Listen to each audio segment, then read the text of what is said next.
Welcome back to the Super Not Funny Show reviews. And today I'm reviewing Star Trek Strange New Worlds Season 2, Episode 8. It's entitled Under the Cloak of War, and it's come to you from Paramount Plus. So, what did I think about it, and should you be watching? Before we get into this review, get down there, hit like on this video. Now, I normally wouldn't do this, but I actually had to take a whole week to sort of process this episode. Under the Cloak of War is a heavy episode of Star Trek. After a very whimsical and lighthearted seventh episode, this one deals with a PTSD and war crimes and the Klingon War, which figured so heavily into Star Trek Discovery Season 1 and was very pivotal in things that happened there, and also sort of figured into Season 2 of Discovery. And we found out earlier in the season that several people on the ship did in fact serve on the front lines of the Klingon War. They were, we know Ortegas did, but also Nurse Chapel and Dr. M'Benga. And we saw a little bit of that earlier in the season, the first episode, when they kind of went on a little rogue mission. Well, this comes closer to home. We see a payoff from that first episode because an ambassador for Starfleet comes visiting, is being transported to a starbase by the Enterprise, and this person happens to be a Klingon defector. In fact, not just any Klingon defector, but a general that was known as the Butcher of Jagal. And it just so happens, unfortunately, or however you want to look at it, that M'Benga and Chapel both served in the the medical MASH unit, I guess you could call it, on Jagal, and they were front seat when those atrocities occurred. And so this this ambassador, whose name is Doc Ra, has apparently turned another leaf and is now one of the foremost ambassadors and suing for peace and working with the Klingon and so forth, and seems to have turned over a new leaf and is trying to do good and professing to be remorseful and all that stuff. And unfortunately, that whole thing doesn't sit well with the three people who saw combat. There's a lot of PTSD. It's shown in the performance of Babs Olusanmokun as Dr. M'Benga is probably like the centerpiece of this whole episode, where it's sort of reflecting on, are some crimes not forgivable? Who gets to have a second chance? Can you move on? How war changes you? This is a super deep episode of Star Trek. And I've heard people compare it to other, similar episodes like in Deep Space Nine. For me, this is, very much a, just an ideas episode. It makes you think, like, who's right, who's wrong, especially when you see the ending of the episode, which ends in a very pivotal and sort of no one really sees it kind of brutal, ending. And it also makes you think something different about Dr. M'Benga. In the original series, he's a doctor. There's not a huge amount about him, his past. But in this one, you find out he was a special ops soldier that turned at one point to become a doctor. But it was a very highly decorated, apparently, special ops soldier. And so it's a good contrast to know that he has been a killer, but now it heals and saves lives. But unfortunately, the horrors of war are threatening to sort of pull him back into that world. Chapel, on the other hand, is fairly young person, hadn't been on the front lines of war or whatever, but learns the horrors of war. And there's a scene where they can't save a soldier, so instead of just letting him die, they put him in a transporter buffer, similar to the way we saw in the first season where M'Benga had his daughter there because she was suffering from a degenerative disease that would eventually kill her. So that's where we see where he sort of comes up with that. And that, of course, is a bit of a Chekhov's gun that pays off later when a hard decision has to be made about saving many people or saving that one soldier.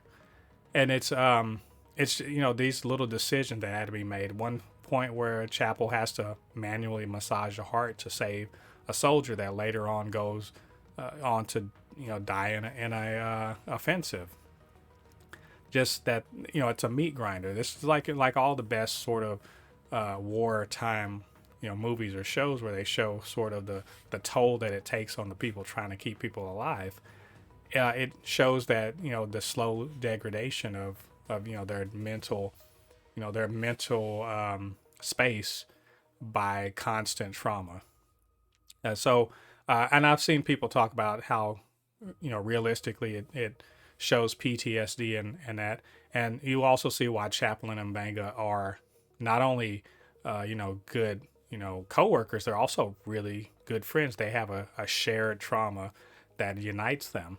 And I want to also give a shout out because for two reasons. One, because I thought she was great in the small amount of time she was on, was Melissa Navia as Lieutenant Ortegas, who, she's pretty upfront about, and makes no bones about the fact that she also was on Jagal and she does not respect this, Doc Rod at all. And that she'll put up appearances, and there's all three of them make an effort to be the command officers that they are, to put on a professional face and show up for Captain Pike, because clearly, Starfleet really wants this to work. They really want to put their best foot forward with this ambassador, and also to want to expose people who fought in the war to this ambassador Doc Ra, because for optics and unity and all that stuff. But Ortegas, fighting the good fight and then just not being able to stomach being around him. I thought for the small amount of time she was on there, I thought Melissa Navia really handled that. And it was the first time in that episode, not the last time, but the first time in the episode, that really elicited an emotional response from me, like a strong one, where I really felt like I empathized with what Ortegas was going through, having to swallow bile to be around someone she considers a monster. And this all comes into play later on when, the question of, who gets forgiveness, who gets to decide, someone can or has paid their debt, if they can ever pay their debt. What, is someone's past atrocities equal to or, less than their future good that they're doing? And who can sit in judgment of others who don't necessarily give the forgiveness that everyone insists that you must give, or the second chance that you must give. It's, people who weren't there don't really, have the perspective maybe of a Dr. Mbango or Nurse Chapel. And we also, see that, that Spock is sort of, out of sorts with how to deal with this whole thing with that Chapel is going through, because he can't understand and he can't fix it, and he has to sort of learn to get out of the way and just let her have her space and her time to deal with it as it is. And all of that is really good. Like I enjoy the fact that, Anson Mount's in this a lot less. All season he's been in a lot less, but when he's there, he really kind of like, punctuates what's being said. Again, this is Dr.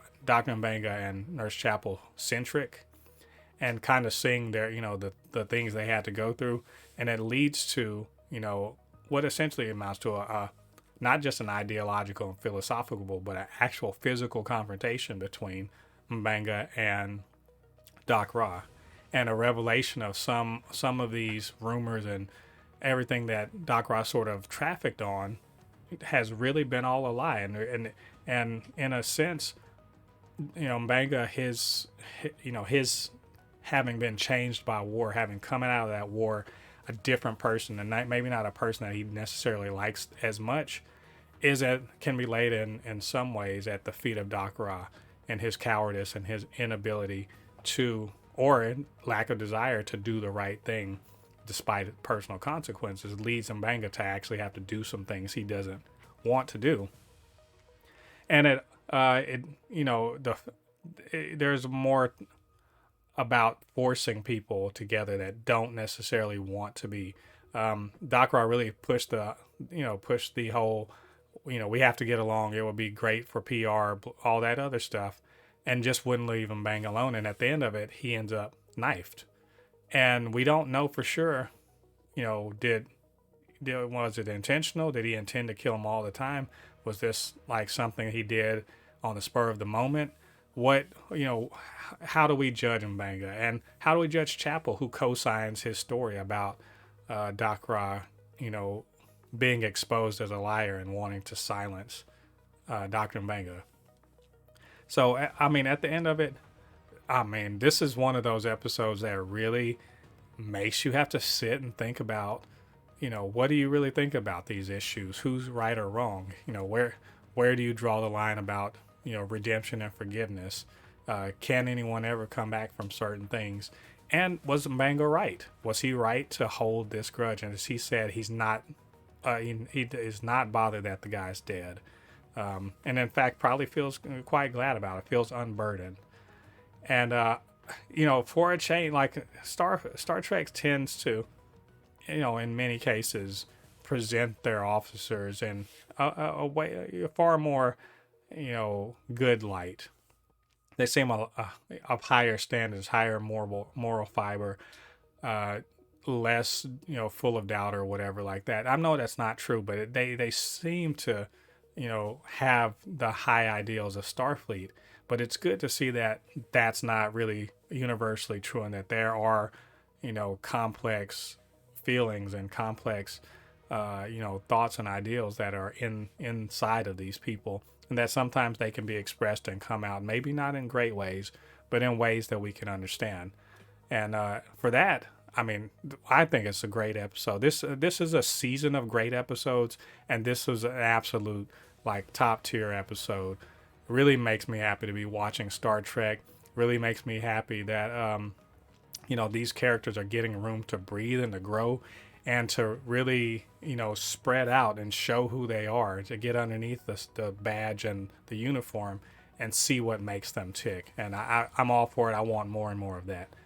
So anyway, that's my long and sort of rambling review of this episode. But what did you guys think about this episode? What do you think about what I had to say? Get down to the comment section and leave your thoughts there. Of course, you can always hit me up, supernotfunnyshow@gmail.com, or @supernotfunnys1 on Twitter. And while you're down there, hit like on this video, subscribe to the channel, and hit that notification bell. All that good stuff helps with the channel so that more people see it and see these videos. All right, thanks for joining me. Come back next week. We'll be talking about the penultimate episode of Season 2 of Strange New Worlds. Till then, I have been Mo, your comment extraordinaire on all things pop culture. And I'll see you guys on the other side of the thread. Peace.